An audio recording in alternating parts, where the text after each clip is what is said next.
Question number 22, journalise the following transaction. हमें नहीं बता रखा किसकी बुक्स में, तो ऊपर हम लिख देंगे in the books of dot dot dot. Again date नहीं है, एंट्री नंबर 1 2 3 है। फर्स्ट, गुड्स कॉस्टिंग 2000 जिसकी मार्केट प्राइस 2500 थी, इसे सेलिंग प्राइस भी कहते हैं, वो लॉ डिस्ट्रॉय हो गया फायर से। तो ये हमने एंट्री पहले भी करी है। Goods lost by fire account debit to purchase account, goods जल गए हैं। और इसमें हमेशा परचेज वाली एंट्री में हमेशा कॉस्ट प्राइस आती है। मार्केट प्राइस आपको कंफ्यूज करने के लिए दिया है। Being goods lost by fire.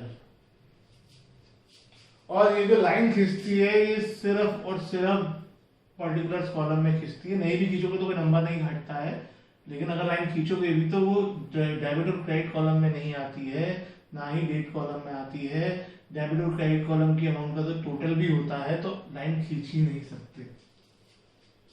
2, salary paid 4000 but salary is still owing, यानी अभी भी देनी है, यानी आउटस्टैंडिंग सैलरी है। तो जो सैलरी पे करते हैं उसकी एंट्री होती है salary account debit to cash account.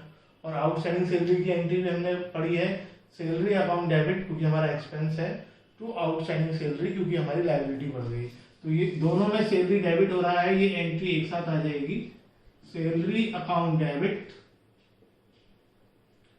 To cash account जो सैलरी पे कर दी, टू आउटस्टैंडिंग सैलरी अकाउंट जितनी सैलरी अभी पे नहीं की है वो हमारी लायबिलिटी है।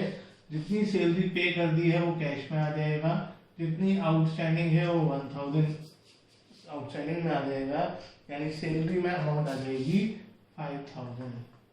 Being salary paid and outstanding recorded. Third, received an advance from Amit 15,000 against an order of 35,000। Amit ने हमें ऑर्डर दिया है 35,000 का। किस चीज का ऑर्डर होगा? गुड्स का ऑर्डर होगा, और उसके लिए हमें एडवांस मिला है। तो cash account debit to advance from Amit. Order receive करने की कोई एंट्री नहीं होगी, एडवांस रुपया मिला है उसकी एंट्री करेंगे। अगर एडवांस नहीं मिलता तो इस चीज की कोई एंट्री नहीं होती। Being advance from Amit received. Next point में बताया है कि ये जो ऑर्डर है गुड्स का अमित से वो एग्जीक्यूट हो गया, तो हमने गुड्स बेच दिए। कुछ पैसा तो अमित से पहले ही आ गया था, दोबारा तो आएगा नहीं, उसके लिए हमने एडवांस फ्रॉम अमित क्रेडिट कर दिया था। अब वही एडवांस फ्रॉम अमित हम डेबिट कर देंगे। इससे क्या होगा, ये अमित का जो एडवांस है ये खत्म हो जाएगा, क्रेडिट हुआ, डेबिट हुआ, जीरो हो गया। बाकी पैसे के बारे में कुछ नहीं बताया है, तो ये मान के चलेंगे अमित वो अमाउंट बाद में देगा, इसलिए अमित डेबिट। और गुड्स हमने बेचे हैं इसलिए टू सेल्स। 35,000 की गुड्स का ऑर्डर था तो सेल 35,000 की हुई। एडवांस 15,000 ऑलरेडी मिल गया था इसलिए एडवांस 15 में आ जाएगा, और बाकी बचा जिसकी अमाउंट आप खुद निकालोगे अमित में आ जाएगा। Being order of Amit executed. अगर इसमें लिखा होता कि उसने बाकी पैसे कैश में दे दिए तो अमित की जगह कैश आ जाता। Fifth, bought goods of list price 30,000 less 10% trade discount. हमने गुड्स खरीदे हैं मोहन से, तो purchase account debit to Mohan, और अमाउंट 30,000 में से 10% लेस करके 27,000। Being goods purchase from Mohan. मैंने अमाउंट इसलिए निकाल दी क्योंकि अगली एंट्री में इस अमाउंट की जरूरत है। Sold 1/3 of the goods to Ram at a profit of 20%। मैंने राम को इसमें से 1/3 गुड्स बेच दिए, गुड्स बेचे हैं राम को, नाम दिया है तो क्रेडिट सेल होगी, Ram account debit to sales. लेकिन ये नहीं बताया कितने में बेचे। इसके 1/3, इसका 1/3 निकालेंगे 1/3 से मल्टीप्लाई करके, 1/3 से 27,000 को मल्टीप्लाई करो तो आएगा 9,000। इसे 20% प्रॉफिट में यानी 20% ज्यादा में बेच दिया। इसका रफ में 20% निकालो और वो आएगा 1,800 और इसमें ऐड कर दो 10,800।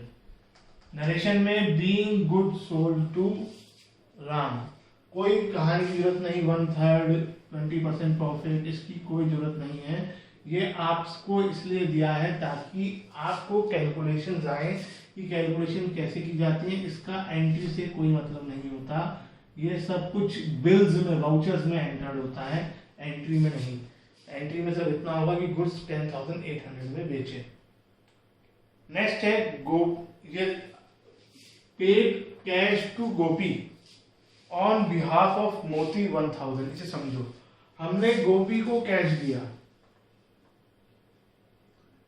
ठीक है, गोपी को कैश दिया ऑन बिहाफ ऑफ मोती। अब इसका क्या मतलब है?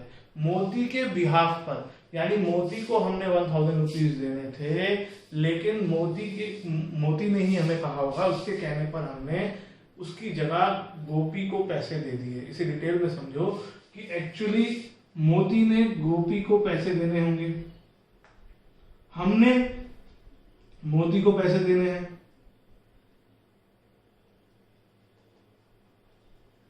तो मोती ने कहा कि आप मुझे पैसे दोगे, मैं गोपी को दूंगा, डायरेक्टली आप गोपी को पे कर दो। तो इसकी हमें एंट्री करनी है। हम गोपी को पैसे जरूर दे रहे हैं, लेकिन हम अपना जो उधार चुका रहे हैं, जो हमारे क्रेडिटर है, वो मोती है। तो हम एंट्री इस हिसाब से करेंगे कि हम मोती को पे कर रहे हैं। रिसीवर चाहे यहाँ पर गोपी है, लेकिन हम गोपी को डेबिट नहीं करेंगे, हम मोती के अकाउंट को कम करेंगे। गोपी को तो हम जानते ही नहीं है, तो Moti account debit to cash account. Narration में लिख देंगे being amount paid to Gopi on behalf of Moti, being amount paid to Gopi on behalf of Moti. Next, insurance premium was paid 2,000। कभी इंश्योरेंस प्रीमियम पे किया गया था, अभी नहीं किया है, was paid. It includes 1/4 for the next year. अब बता रहे हैं कि उसमें से 1/4 नेक्स्ट ईयर का है, यानी हमने जब इंश्योरेंस पे किया होगा तो हमने तो एंट्री कर दी होगी insurance account debit to cash, लेकिन क्योंकि 1/4 नेक्स्ट ईयर का है तो इंश्योरेंस अकाउंट जो है पूरा डेबिट नहीं होना चाहिए था। तो इसलिए हम इंश्योरेंस अकाउंट को क्रेडिट कर देंगे जितनी अमाउंट से हमने एक्स्ट्रा दिखा दिया, क्योंकि अगर हमने एक्स्ट्रा इंश्योरेंस पे कर दिया है तो वो प्रीपेड इंश्योरेंस में जाना चाहिए। तो हम प्रीपेड इंश्योरेंस को डेबिट कर देंगे और इंश्योरेंस अकाउंट को क्रेडिट। को कितनी अमाउंट आएगी? जितना एडवांस था, जितना प्रीपेड था, 1/4 ऑफ 2,000 यानी 500। Being insurance paid in advance. Insurance was paid in advance. Received check from Ram.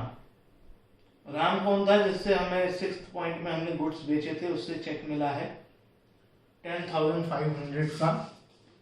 तो cheque in hand account debit, यहाँ पर आपके पास चॉइस नहीं है, आप बैंक अकाउंट डेबिट नहीं कर सकते, अभी बताता हूँ क्यों। और फुल सेटलमेंट का मतलब डिस्काउंट जरूर होगा, discount allowed account debit to, किससे मिला है? राम से। चेक 10,500 का है, राम से कितने लेने थे? 6th एंट्री में देखो 10,800 लेने थे, तो बाकी अमाउंट डिस्काउंट हो गई। Being check receive from Ram in full settlement.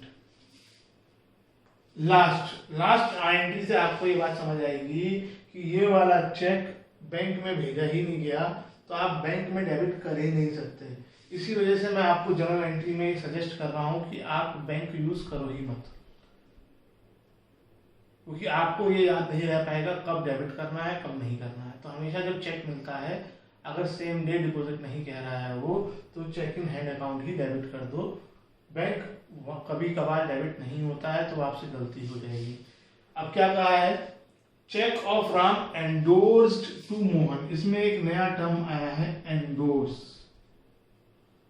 Endorse क्या वर्ड है? एंडोर्स एक फैसिलिटी है जो चेक से हमें मिलती है, इवन बिल ऑफ एक्सचेंज में भी मिलती है ये, कि मुझे राम से चेक मिला था, इसमें राम के साइन थे, राम के बैंक से पैसे जाने थे और राम ने मुझे दिया था। तो चेक्स में और बिल ऑफ एक्सचेंज में भी ये फैसिलिटी होती है कि ये चेक मैं किसी और को हैंड ओवर ट्रांसफर कर सकता हूं without making any change. Payment Ram करेगा चेक की, उसके बैंक से जाएंगे और मैंने जिसको दे दिया उसके पास पैसे चले जाएंगे। राम ने तो मुझे दिया था, जब किसी और से आया हुआ चेक या बिल रिसीवेबल मैं किसी और को फॉरवर्ड कर देता हूं पेमेंट लेने के लिए, तो उसे बोलते हैं एंडोर्स करना। तो हमने क्या किया कि चेक जो है, राम वाला चेक हमने मोहन को दे दिया। मोहन कौन था? जिसको हमें पैसे देने थे, हमारा क्रेडिटर, लायबिलिटी कम हो गई, तो मोहन डेबिट हो जाएगा और हमारे पास से चेक इन हैंड चला जाएगा। कितने का चेक था? 10,500 being cheque of Ram endorsed to Mohan. आप यहाँ पर बैंक नहीं लिख सकते थे, बैंक में पैसा आएगा ही नहीं, चेक अभी आपके पास रखा हुआ है, चेक आप दूसरे को दे रहे हैं, तो ये आपका इसमें एंट्री होगी ये वाली।